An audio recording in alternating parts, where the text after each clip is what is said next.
News Kannada ವಾಹಿನಿಗೆ ಸ್ವಾಗತ. ನಮ್ಮ ಶಾಸಕರನ್ನ ಅಭಿವೃದ್ಧಿಗಾಗಿ ಆಯ್ಕೆ ಮಾಡಿದ್ದಾರೆ ಹೊರತು ಯಾವುದೇ ಭ್ರಷ್ಟಾಚಾರ ಮಾಡುವುದಕ್ಕಾಗಿ ಅಲ್ಲ. ಯಾರೊಬ್ಬರ ಓಲೈಕೆಗಾಗಿ ಶಾಸಕರನ್ನ ಕೆಲ ಕಾಂಗ್ರೆಸ್ ಕೆಡಿಪಿ ಸದಸ್ಯರು ಆರೋಪ ಮಾಡುತ್ತಿದ್ದಾರೆಂದು ರಾಜ್ಯ ಎಸ್ಸಿ ಮೋರ್ಚಾ ಕಾರ್ಯದರ್ಶಿ ಪರ್ವತಯ್ಯ ಹಾಗೂ ಮಾಜಿ ಜಿಲ್ಲಾ ಪಂಚಾಯತ್ ಸದಸ್ಯ ಸಿಎಚ್ ಪ್ರಕಾಶ್ ಆಕ್ರೋಶ ವ್ಯಕ್ತಪಡಿಸಿದ್ದಾರೆ.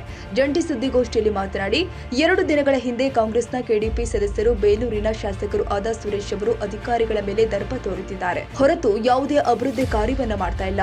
ಅವರು ಶೌಕಿಗಾಗಿ ಶಾಸಕರಾಗಿದ್ದಾರೆಂದು ಹೇಳಿರೋದು ಅವರ ಆ ನಾಯಕರ ವ್ಯಕ್ತಿತ್ವ ತೋರಿಸುತ್ತೆ.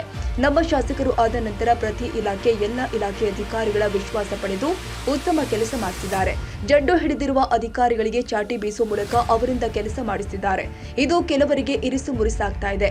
ಇನ್ನು ನಮ್ಮ ತಾಲೂಕಿನಲ್ಲಿ ಬರುವ 37 ಅಧಿಕಾರಿಗಳ ಸಭೆ ಕರೆದು ಎಲ್ಲ ಇಲಾಖೆಯಲ್ಲೂ ಭ್ರಷ್ಟಾಚಾರ ಕೆಲಸ ಮಾಡಬೇಕು ಅಂತ ಸ್ಪಷ್ಟ ಸಂದೇಶ ನೀಡುವ ಮೂಲಕ ತಾಲೂಕಿನಲ್ಲಿ ಕೆಲಸವನ್ನ ಮಾಡಿಸಿದ್ದಾರೆಂದು ಅವರು ಸುಮಾರು 9,000 ಬಗರ್ ಹುಕುಂ ಅರ್ಜಿ ವಿಲೇವಾರಿ ಆಗದೆ ಇದ್ದಂತಹ ಅರ್ಜಿಯನ್ನ ಇಂದು ಯಾರು ನಿಜವಾದ ಫಲಾನುಭವಿಗಳಿದ್ದಾರೆ ಅವರಿಗೆ ಇಂದು ಶಾಸಕರು ಅಧಿಕಾರಿಗಳ ಮೂಲಕ ವಿಲೇವಾರಿಯನ್ನ ಮಾಡಿಸಿದ್ದಾರೆ.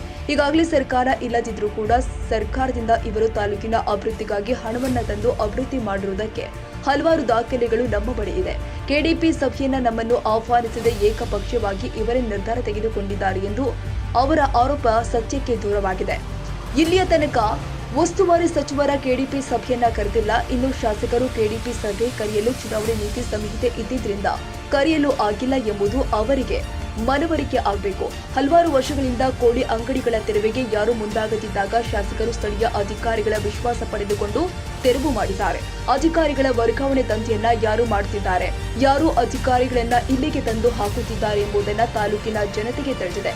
ಯಾವ ಅಧಿಕಾರಿಗಳಿಂದ ತಾಲೂಕಿನ ಅಭಿವೃದ್ಧಿಗೆ ಕೆಲಸ ಆಗಬೇಕೆಂಬುದು ಅವರ ಕೈಯಲ್ಲಿ ಶಾಸಕರು ಮಾಡಿಸುತ್ತಿದ್ದಾರೆ. ನಮ್ಮ ತಾಲೂಕಿಗೆ ಅನುದಾನವನ್ನ ನೀಡಲು ಅವರದ್ದೇ ಸರ್ಕಾರ ಇದ್ರೂ ಕೂಡ ನೀಡ್ತಾ ಇಲ್ಲ. ಅದರ ಬಗ್ಗೆ ಮಾತನಾಡದೆ ಶಾಸಕರು ಮಾತನಾಡುವ ನೈತಿಕತೆ ಕಾಂಗ್ರೆಸ್ ನಾಯಕರಿಗಿಲ್ಲ. ಸುಮಾರು 11,000 ಕೋಟಿ ಎಸ್ಸಿ ಎಸ್ಟಿ ಹಣವನ್ನ ಗ್ಯಾರಂಟಿ ಹೆಸರಲ್ಲಿ ನುಂಗಿ ಹಾಕಿದ್ದು ಅವರಿಗೆ ಗೊತ್ತಿಲ್ವಾ? ಇನ್ನು ತೆಲಂಗಾಣದ ಚುನಾವಣೆಗೆ 180 ಕೋಟಿ ಹಣವನ್ನ ಅಲ್ಲಿಗೆ ನೀಡಿದ್ದು ಎಷ್ಟು ಸರಿ? ಪಕ್ಷದವರಿಗೆ ನಾಚಿಕೆ ಆಗುವುದಿಲ್ಲ ಅಂತ ಕಿಡಿಕಾರಿದ್ರು. ತಾಲೂಕಿನಲ್ಲಿ ಯಾವ ರಸ್ತೆಗಳು ಏನಾಗದೆ ಹಾಗೂ ಎಷ್ಟು ಅಭಿವೃದ್ಧಿಯಾಗಿದೆ ಎಂದು ನಮ್ಮಲ್ಲಿ ದಾಖಲೆಗಳು ಇದೆ. ಶಾಸಕರು ಕೇವಲ ಗುದ್ದಲಿ ಪೂಜೆ ಮಾಡಲು ಬಂದಿಲ್ಲ. ಅನುದಾನ ತಂದ ನಂತರ ಅದನ್ನ ಕಾರ್ಯರೂಪಕ್ಕೆ ತರುತ್ತಿದ್ದಾರೆ. ತಾಲೂಕಿನ ಸಮಗ್ರ ಅಭಿವೃದ್ಧಿಗೆ ಭ್ರಷ್ಟಾಚಾರ ರಹಿತವಾಗಿ ಕೆಲಸ ಮಾಡ್ತಾ ಇರುವ ಶಾಸಕರ ಮೇಲೆ ಈ ರೀತಿ ಆರೋಪಗಳು ಸರಿಯಲ್ಲ. ಈಗಾಗಲೇ ಶಾಸಕರಿಗೆ ಅನುದಾನಕ್ಕೆ ಅಡ್ಡಗಾಲು ಹಾಕುತ್ತಿರುವುದು ಯಾರು ಎಂಬುದು ಆರೋಪ ಮಾಡುತ್ತಿರುವವರಿಗೆ ತಿಳಿದಿಲ್ವಾ? ಶಾಸಕರ ಜೊತೆ ಅವರು ಕೂಡ ಅನುದಾನ ತಂದು ಅಭಿವೃದ್ಧಿ ಮಾಡಲು ಕೈಜೋಡಿಸಿ ನಾವು ಅದನ್ನ ಸ್ವಾಗತ ಮಾಡ್ತೀವಿ. ಅನೇಕ ಕಾಮಗಾರಿಗಳು, ರಸ್ತೆ ಸೇರಿ ಇನ್ನಿತರ ಸುಮಾರು 100 ಕೋಟಿಗೂ ಹೆಚ್ಚು ಕೆಲಸ ಆಗ್ತಾ ಇದೆ. ಅಧಿಕಾರಿಗಳ ವರ್ಗಾವಣೆ ದಂಧೆ ಮಾಡ್ತಾ ಇರುವ ಆ ಪಕ್ಷದ ಪ್ರಬಲ ನಾಯಕರೇ ಮಾಡ್ತಿದ್ದಾರೆ. ಇನ್ನು ನಮ್ಮ ಶಾಸಕರ ಮೇಲೆ ಸುಮ್ಮನೆ ಆರೋಪ ಮಾಡುವ ನೈತಿಕತೆ ಇಲ್ಲ ಎಂದರು. ಮಾನ್ಯ ಶಾಸಕರ ವಿರುದ್ಧವಾಗಿ ಗಂಭೀರವಾದ ಆರೋಪವನ್ನು ಮಾಡಿದ್ದಾರೆ. ಅಭಿವೃದ್ಧಿ ಮಾಡದೆ ಅಧಿಕಾರಿಗಳ ಮೇಲೆ ದರ್ಪ ಮಾಡ್ತಾರೆ ಅಂತ ಹೇಳಿ ಮಾಡಿದ್ದಾರೆ. ಈ ತಾಲೂಕಿನಲ್ಲಿ ಸುಮಾರು 1,82,000 ಜನಸಂಖ್ಯೆ ಇದ್ದಾರೆ. 272 ಹಳ್ಳಿಗಳು ಬೂತ್ಗಳಲ್ಲಿ ಒಳಗೊಂಡು 400 ಜನರ ಹಳ್ಳಿಗಳಿರ್ತವೆ. ಎಲ್ಲ ಕಡೆಯಲ್ಲೂ ಕೂಡ ಪ್ರವಾಸವನ್ನು ಮಾಡಿ ಮಾನ್ಯ ಶಾಸಕರು ಅಭಿವೃದ್ಧಿ ಕಡೆ ಗಮನ ಕೊಡುವ ಸಂದರ್ಭದಲ್ಲಿ ಅವರು ಅಭಿವೃದ್ಧಿ ಮಾಡಬೇಕಂತಂದರೆ ಅಧಿಕಾರಿಗಳ ಸಹಕಾರ ಬಹಳ ಮುಖ್ಯವಾಗಿರ್ತದೆ.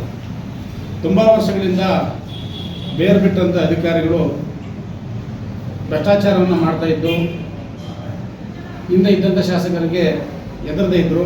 ಇವಾಗ ನಮ್ಮ ಶಾಸಕರು ದಿಢೀರಂತೆ ಬಂದ್ಬಿಟ್ಟು ಪಾರದರ್ಶಕವಾಗಿ ಆಡಳಿತವನ್ನು ಮಾಡಲು ಹೊರಟಂಥ ಸಂದರ್ಭದಲ್ಲಿ ಅಧಿಕಾರಿಗಳು ಸಾರ್ವಜನಿಕರ ಎದುರು ಬೈತಾರೆ ಅಂತ ಹೇಳಿರ್ತಾರೆ. ಸುಮಾರು 28 ಇಲಾಖೆಗಳಲ್ಲಿ 12 ಜನ ದಲಿತ ತಾಲೂಕು ಮಟ್ಟದ ಅಧಿಕಾರಿಗಳಿದ್ದಾರೆ, 10 ಜನ SC ಅಧಿಕಾರಿಗಳಿದ್ದಾರೆ, 2 ಜನ ST ಅಧಿಕಾರಿಗಳಿದ್ದಾರೆ. ಅವರನ್ನು ಯಾರೂ ಬೈದಿರ್ತಕ್ಕಂಥವ್ರು ಇವ್ರನ್ನೆಲ್ಲ ಯಾಕೆ ಬೈತಾರೆ? ಯಾರು ಕೆಲಸ ಮಾಡಬೇಕಲ್ಲ ಸೋಮವಾರಿಗಳು ಅವ್ರನ್ನ ಬೈಲೇಬೇಕಾಗುತ್ತೆ ಕೆಲಸ ತೆಗಿಯಾಕೆ. ಸಿದ್ದರಾಮಯ್ಯನವರು IAS ಅಧಿಕಾರಿಗಳನ್ನ ನೀವೇ ಮಹಾರಾಜರುಗಳಂತ ಬೈಬೋದು. ನಮ್ಮ ಶಾಸಕರು ಇಲ್ಲಿ ಕೆಲಸ ತಗೋಬೇಕು, ಜನರ ಋಣ ತೀರಿಸಬೇಕು, ಕ್ಷೇತ್ರ ಅಭಿವೃದ್ಧಿ ಮಾಡಬೇಕು ಅಂತ ಕರೆಸ್ಕೊಂಡು ಬರ್ತಾರಂಥವ್ರು ಯಾಕೆ ಬೈಬಾರ್ದು? ಎಲ್ಲರಿಗೂ ಯಾಕೆ ಬೈಯಲ್ಲ? ಎಲ್ಲ ಒಬ್ಬೊಬ್ಬರು ಸೋಮವಾರಿಗಳಿಗೆ ಬೈದಿರ್ತಾರೆ. ಬೈಲೇಬೇಕಾಗುತ್ತೆ, ಕೆಲಸ ತೆಗಿಬೇಕಂದ್ರೆ ಬೈಲೇಬೇಕಾಗುತ್ತೆ. KDP ಸಭೆಗಳನ್ನ ಕರೆಯಲ್ಲ ಹಾಗೆ ಹೀಗೆ ಅಂತ ಹೇಳಿದ್ದಾರೆ.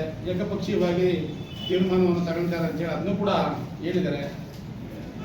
ಬಗರುಕ್ಕೂ ಸಮಿತಿ ರಚನೆ ಆದ ನಂತರ ಶಾಸಕರ ಅಧ್ಯಕ್ಷರು ಡಿಸೆಂಬರ್ 23ರಲ್ಲಿ ಫೆಬ್ರವರಿ 24ರಲ್ಲಿ ಸಭೆ ಕರೀತಾರೆ. ಫಸ್ಟ್ ರಾಜ್ಯದ ಜಿಲ್ಲೆನಲ್ಲಿ ಫಸ್ಟ್ ಸಭೆ ನಮ್ಮ ಬೇಲೂರಿಂದ ಆಗಿರುತ್ತೆ. ಆದರೆ ಲಾಗಿನ್ ಕರೆದಿದ್ದು ಸರ್ಕಾರದಿಂದ ಲಾಗಿನ್ ಓಪನ್ ಆಗದ ಕಾರಣ, ಚುನಾವಣೆ ಬಂದ ಕಾರಣ ಇಲ್ಲಿ ತನಕ ಸಭೆಯನ್ನು ಕರೆಯಾಗಿಲ್ಲ. ಕಳೆದ 5-7ನೇ ತಾರೀಕು ಸಭೆ ಕರೆದಿದ್ದಾರೆ. ಸಭೆ ಕರೆದಿದ್ದಾರೆ. ಸಭೆ ಕರೆದು ಈಗ ಏನಾಗುತ್ತೆ ಅಂತಂದ್ರೆ, ಹಿಂದೆ ಇದ್ದರೆಲ್ಲರೂ ಕೂಡ ಜಮೀನು ಇದ್ದವರಿಗೆ ಭೂಮಿಯನ್ನು ಮಂಜೂರು ಮಾಡಿ ಅಸಹಾಯಕರ ಫೈಲ್ಗಳನ್ನ ಇವತ್ತು ವ್ಯೂ ಸೇರ್ಕೊಂಡಿದ್ರು. ಯಾರು ಜಮೀನಿದ್ರು, ತೋಟವನ್ನು ಜಾಸ್ತಿ ಬಂದಿದ್ರು, ಜಮೀನು ಜಾಸ್ತಿ ಹೊಂದಿದ್ರು, ಅವ್ರುಗಳಿಗೆ ಮಾತ್ರ ಸಹಾಯ ಮಾಡಿದ್ದು ಹಿಂದಿನ ಅವಧಿಯಲ್ಲಿ ಆಗಿದೆ. ಈಗ ಪರಿಶೀಲನೆ ಮಾಡಿ ಬಹಳ ಪ್ರಾಮಾಣಿಕತೆಯಿಂದ ದುಡ್ಡು ತಗೊಂಡಂಗೆ ಮಾಡಬೇಕು ಅನ್ನೋದು ಒಂದು ಗುರಿಯನ್ನು ಹೊಂದಿದ್ದರಿಂದವ ಏನು ನಮ್ಮ ಸ್ನೇಹಿತರುಗಳು ಆರೋಪ ಮಾಡಿದ್ರು, ಅದು ಆರೋಪಕ್ಕೆ ದೂರವಾದದ್ದು ಅಂತ ನಾನು ದೂರವಾದದ್ದು ಮತ್ತು ಸತ್ಯವಾದ ವಿಚಾರ ಸತ್ಯವಾದದ್ದಲ್ಲ ಅಂತೇಳಿ ನಾನು ಹೇಳಿದ್ದು ನಾನು ಬಯಸ್ತೇನೆ. ಬೇಲೂರು ವಿಶ್ವ ಪ್ರವಾಸಿ ತಾಣದಲ್ಲಿ ಒಂದಾಗಿದ್ದು ಏನು ಮಾನ್ಯ ಶಾಸಕರು ಅಲ್ಮಿಡಿ ಕನ್ನಡದ ಪ್ರಥಮ ಶಿಲಾಶಾಸನವಾದಂಥ ಅಲ್ಮಿಡಿ ಹೋಗೋಕ್ಕೆ 6 ಕೋಟಿ ದುಡ್ಡನ್ನು ಮಂಜೂರು ಮಾಡಿಸಿ ಬಂದಿದ್ದಾರೆ. ಅದು ಅವರಾವಧಿಯಲ್ಲಿ ಆಗಿರೋದು.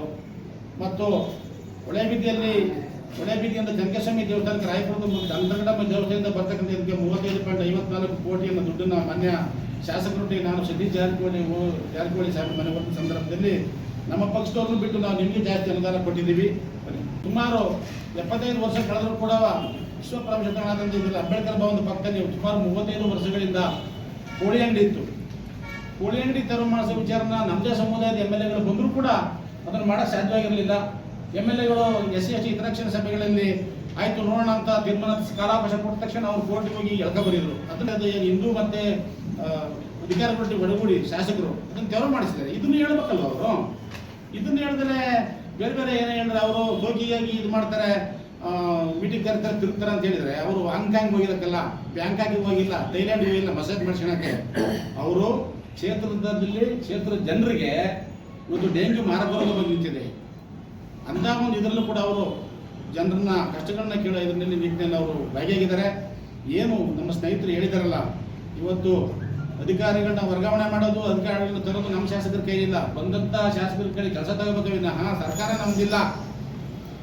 ನಮ್ದಿಲ್ಲ. ಹಾಗಾಗಿ ಏನು ಕಾಂಗ್ರೆಸ್ ನಾಯಕರುಗಳು ಅಧಿಕಾರಿಗಳನ್ನು ವರ್ಗಾವಣೆ ಮಾಡೋದು ಮತ್ತೆ ಕರ್ತವ್ಯ ಮಾಡ್ತಿದ್ದಾರೆ. ಅವ್ರು ಕೊಟ್ಟಂಥ ಅಧಿಕಾರಿಗಳು ಕೆಲಸ ತಗೊಳ್ಳೇಬೇಕಾಗುತ್ತೆ, ಏನು ಮಾಡೋಕ್ಕಾಗಲ್ಲ. ಅದನ್ನು ಗಮನ ಇರಲಿ. ಇವತ್ತು 11,148 ಕೋಟಿ ಏನು ನಮ್ಮ ಸ್ನೇಹಿತರು ಮಾತಾಡಿದ್ದಾರೆ, ಕಾಂಗ್ರೆಸ್ ಸ್ನೇಹಿತರುಗಳು ಅವರೆಲ್ಲ ಇದು ಮಾಡಲಿ. 11,148 ಕೋಟಿ SC ದುಡ್ಡನ್ನು ನುಂಗಿ ನೀರು ಕುಡಿದಿದ್ರು ಗ್ಯಾರಂಟಿ ಹೆಸರಲ್ಲಿ. ಈಗ ತೆಲಂಗಾಣದ ಏನು ಎಲೆಕ್ಷನ್ಗೆ 187 ಕೋಟಿ ದುಡ್ಡನ್ನು ಪದ್ಮನಾಭ್ ಮತ್ತು ಅವರ ಸಿಬ್ಬಂದಿಗಳು ಇವತ್ತೇನು ವಾಲ್ಮೀಕಿ ರಾಮಾಯಣ ಬರೆದಂಥ ಒಬ್ಬ ಮಹಾಕವಿ ಹೆಸರಿನಲ್ಲಿ ಆದಂಥ ಒಂದು ನಿಗಮಕ್ಕೆ ಮುಗ್ಧ ಜನ ಅವರು. ಆ ಮುಗ್ಧ ಜನರಿಗೆ ಮೀಸಲಿಟ್ಟ ಹಣನ ಇವರು ತೆಲಂಗಾಣ ಚುನಾವಣೆ ಮಾಡೋ ತಗೊಂಡು ಹೋಗ್ತಾರೆ ಅಂದ್ರೆ ನಕ್ಷತ್ರ ಇವರಿಗೆ ಈಗ ಹೆಂಗಾಗಿದ್ದಾವೆ ಇದು ರಸ್ತೆಗಳು. ಶಾಸಕರು ಕೆಲಸನೇ ಮಾಡಿಲ್ಲ ಅಂತ ಹೇಳ್ತಾರಲ್ಲ, ಮೊದಲು ರಸ್ತೆಗಳು ಹೆಂಗೆ ಇದೆಲ್ಲ ಇಲ್ಲಿಂದ ಬಂತು, ಶಾಸಕರು ಮಾಡಿದ ಬಂದ. ಮತ್ತೆ ಕೆಲವರು ಕೇಳಬಹುದು ಪ್ರಶ್ನೆನ, ಹಿಂದೆ ಇದ್ದಾರೆ ಮಾಡಿದ್ರು ಅದು ನೀವು ಮಾಡಿದಾರೆ ಅಂತ. ಹಿಂದೆ ಇದ್ದುದೆಲ್ಲ ಅದನ್ನು ವಾಪಸ್ ಬಂದು ಮರುಜೀವ ಕೊಟ್ಟು ಕೆಲಸ ಮಾಡಿರ್ತಕ್ಕಂಥದ್ದು ಇದರಲ್ಲಿ ತಿರುಳಿಲ್ಲ ಅಂತ ನಾನು ಹೇಳಿಕ್ ಬಯಸ್ತೇನೆ.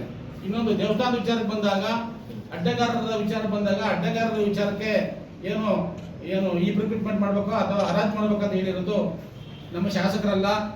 ಒಂದು ಕಾರ್ಯಕ್ರಮ ದೇವಸ್ಥಾನದ ಒಂದು ಕಾರ್ಯಕ್ರಮ ನಡೀತಾ ಇರುತ್ತೆ. ಆ ನಡೆಯುವ ಸಮಯದಲ್ಲಿ ಅಡ್ಡಗಾರರಿಗೆ ಮತ್ತೆ ತಹಶೀಲ್ದಾರರಿಗೆ ಆಗಿದ್ದಂಥ ತಹಶೀಲ್ದಾರರಿಗೆ ಇದು ನಡೆಯುತ್ತೆ. ವಾದವಿವಾದಗಳು ನಡೆದು ಅವರು ಅಡ್ಡಗಾರರು ಅದನ್ನು ಬಹಿಷ್ಕಾರ ಮಾಡ್ತಾರೆ. ಆ ಬಹಿಷ್ಕಾರ ಮಾಡುವಂಥ ಸಮಯದಲ್ಲಿ ಮಾನ್ಯ ತಹಶೀಲ್ದಾರ್ ಅವರು ಜಿಲ್ಲಾಧಿಕಾರಿಗಳ ದೂರನ್ನ ಹಾಕ್ತಾರೆ. ಜಿಲ್ಲಾಧಿಕಾರಿಗಳ ಖುದ್ದಾಗಿ ಬಂದು ಅವ್ರಿಗೆ ಕ್ಷಮೆ ಕೇಳ್ತಾರೆ. ಯಾರಿಗೆ ಬಹುಶಃ ತಮ್ಮೆಲ್ಲರಿಗೂ ಗೊತ್ತಿರುತ್ತೆ ಅಂತ ಅಂದ್ಕೊಂಡಿರ್ತೀನಿ ನಾನು. ಅವ್ರಿಗೆ ಅಡ್ಡಗಾರರಿಗೆ ಕ್ಷಮೆ ಕೇಳ್ತಾರೆ. ಆ ಸಂದರ್ಭದಲ್ಲಿ ಅದನ್ನು ಮನಗಂಡು ಅವರು ಸರ್ಕಾರಕ್ಕೆ ಬರೆದು ಇದನ್ನ ಮಾಡ್ಬೋದಾ, ಈ ರೀತಿ ಯಾರು ಬೇಕಾದ್ರೆ ಮಾಡ್ಬೋದಲ್ಲ ಅಂತೇಳಿ ನಾನು ಕೂಡ ಚನ್ಕೇಶ್ವರನಿಗೆ ಮಲ ಕೊಡುವಂಥ ಒಂದು ಕಾರ್ಯವನ್ನು ಪುಣ್ಯ ಕಾರ್ಯವನ್ನು ನಾನು ಮಾಡ್ತಾ ಇದ್ದೀನಿ. ಅದನ್ನು ನಮಗೆ ಏನು ಕೊಡ್ತಾ ಇಲ್ಲ. ಅವರಿಗೆ ಅಡ್ಡಗಾರರ ಕೆಲಸ ಸ್ವಲ್ಪ ಗಟ್ಟಿಮುಟ್ಟಾದ ಕೆಲಸ ಅಂತೇಳಿ ಅವ್ರಿಗೊಂದಷ್ಟು ಗೌರವಧನ ಕೊಡ್ತಿದ್ದಾರೆ. ಹಾಗಾಗಿ ಈ ಅಡ್ಡಗಾರರ ವಿಚಾರದಲ್ಲಿ ನಮ್ಮ ಶಾಸಕರದ್ದು ಯಾವುದೇ ಥರದ ಹಸ್ತಕ್ಷೇಪ ಇಲ್ಲ ಅನ್ನೋದನ್ನು ನಾವು ಈ ಮೂಲಕ ಹೇಳಕ್ಕೆ ಬಯಸ್ತೇವೆ. ಆಯ್ಕೆಗೊಂಡು ಬಹಳ ಉತ್ಸಾಹಕಾರತೆಯಿಂದ ಆರೋಪವನ್ನು ಮಾಡಿದ್ದಾರೆ ನಮ್ಮ ಸುರೇಶ್ ಅವರ ಮೇಲೆ. ಇದು ಆಧಾರ ರಹಿತವಾದ ಆರೋಪ ಅಂತ ನಾನು ಹೇಳಕ್ಕೆ ಇಷ್ಟಪಡ್ತೀನಿ.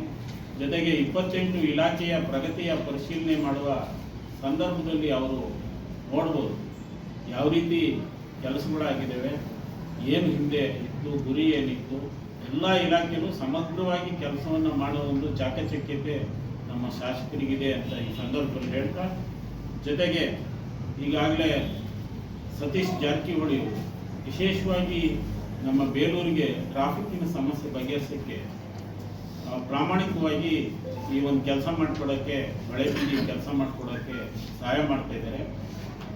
ನನ್ನ ಸನ್ಮಿತ್ರರು ಜನರು ಮಾತಾಡೋದೇನು ಅಂತಂದರೆ, ಶಾಸಕರು ತರೋ ಅನುದಾನಕ್ಕೆ ಅಡ್ಡಗಾಲ ಆಗ್ತಾ ಇದ್ದಾರೆ ಅನ್ನೋ ಒಂದು ಅಪವಾದ ಇದೆ.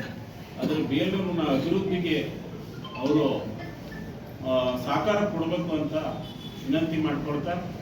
ಜೊತೆಗೆ ಈಗಾಗಲೇ ಅನೇಕ ಕಾಮಗಾರಿಗಳು, ಈಗ ಯಗಚಿಯಿಂದ ಕೋಟಿನಹಳ್ಳಿ ಕೆತ್ಕೇಳಿಗೆ 40 ಲಕ್ಷ, 2 ಕೋಟಿ 40 ಲಕ್ಷ, ಸಿರುಗುರ ಇದಕ್ಕೆ 1 ಕೋಟಿ, ಗಂಗಾವರ 90 ಲಕ್ಷ, ಹೊಸ ಉತ್ಪತ್ನಹಳ್ಳಿ ಮಾರುತಿ ನಗರದಲ್ಲಿ 1 ಕೋಟಿ, ಏನಿಡ್ಗೋಡು ಮಾಡಗೋಡಿಗೆ 1 ಕೋಟಿ, ಪುಟ್ಟೇನಹಳ್ಳಿ ಗ್ರಾಮಕ್ಕೆ 54 ಲಕ್ಷ, ವೀರದೇವನಹಳ್ಳಿಗೆ 54 ಲಕ್ಷ, ಮಗೆಹಳ್ಳಿಗೆ 1 ಕೋಟಿ, ದೊಡ್ಡಬೇಡಿಗೆರೆಗೆ 54 ಲಕ್ಷ, ಕುವೆಂಪು ಬಡಾವಣೆಯಲ್ಲಿ 1 ಕೋಟಿ, ಇವೆಲ್ಲ ಮತ್ತು ಕೆಲವು ಎಲ್ಲ 288 ಕಿಲೋಮೀಟರ್ ರಸ್ತೆಗಳು PWDಗೆ ಸೇರುತ್ತೆ ನಮ್ಮ ತಾಲೂಕಿನಲ್ಲಿ.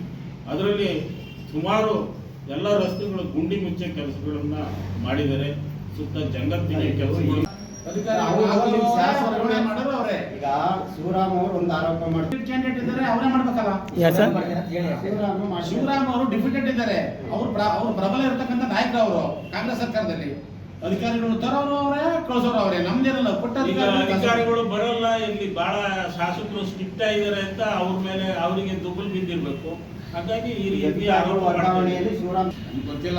ಸನ್ಮಿತ್ರರು ಹೇಳಿದಂಗೆ ವಿಧಾನಸೌಧದಲ್ಲಿ ಅಧಿಕಾರಿಗಳು ಶಾಸಕರ ಬಗ್ಗೆ ಇದಾಗಿ ಮಾತಾಡ್ತಾರೆ ಅಂದಾಗ ದಂಧೆ ನಡೀತಾ ಇರ್ಬೋದು ಅಂತ ನಮಗೆ ಊಹೆ. ಈ ಸಂದರ್ಭದಲ್ಲಿ ಮುಖಂಡರು ಆದ ಮಂಜುನಾಥ್, ಪುರಸಭೆ ಸದಸ್ಯ ಪ್ರಭಾಕರ್, ನಗರಾಧ್ಯಕ್ಷ ವಿನಯ್, ಗಂಗೇಶ ಹಾಜರಿದ್ದರು. ತಾಜಾ ಸುದ್ದಿಗಾಗಿ MTV ನ್ಯೂಸ್ 24x7ಗೆ ಸಬ್ಸ್ಕ್ರೈಬ್ ಮಾಡಿ ಮತ್ತು ಬೆಲ್ ಐಕಾನ್ ಅನ್ನು ಒತ್ತಿ. ತಪ್ಪದೇ ಲಿಂಕ್ ಶೇರ್ ಮಾಡಿ.